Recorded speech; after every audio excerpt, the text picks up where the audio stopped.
तर आज आपण बघणार आहोत की ऑरा पॉझिटिव्ह आहे की निगेटिव्ह आहे, म्हणजे कसं ओळखायचं की तुमचा ऑरा कमजोर आहे की मजबूत आहे. तर एखाद्या व्यक्तीजवळ आपल्याला जाण्याची इच्छा होते, त्याच्याशी बोलण्याची इच्छा होते किंवा त्याच्यासोबत टाइम स्पेंड करावा, वेळ घालवावा असं वाटतं, त्यावेळी समजावं की अशा व्यक्तींचा ऑरा हा स्ट्रॉंग आहे, पॉझिटिव्ह आहे. परंतु काही ठिकाणी गेल्यानंतर असंच नाही की व्यक्तींचाच फक्त ऑरा असतो, घराचा, वास्तूचा, प्रत्येक सजीव निर्जीव वस्तूंचा, व्यक्तींचा ऑरा हा असतोच.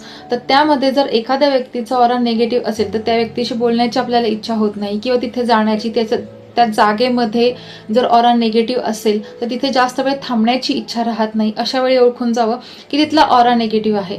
एखाद्या व्यक्तीसोबत बोलल्यानंतर आपल्याला खूप छान वाटतं, पॉझिटिव्ह वाटतं, मोटिवेट झाल्यासारखं वाटतं, तर अशा वेळी त्या व्यक्तीचा ऑरा तेवढा स्ट्रॉंग आणि पॉझिटिव्ह असतो, ज्याच्यामुळे त्याचा प्रभाव आपल्या ऑरामध्ये येऊन आपल्यावरती त्याचा प्रभाव पडलेला असतो. एखाद्या व्यक्तीसोबत बोलल्यानंतर बाबा असं वाटतं की नाही बाबा, त्याचं तो इतका अपसेट होता की त्याच्यामुळे मलाच डिप्रेस वाटत आहे किंवा मलाच खूप असं लो फील होत आहे.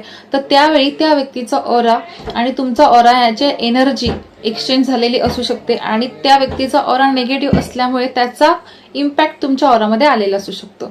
तर असं झाल्यास काय करावं हे सुद्धा आम्ही सांगणार आहे. त्यासाठी पुढील व्हिडिओ नक्की पहा. धन्यवाद. श्री स्वामी समर्थ.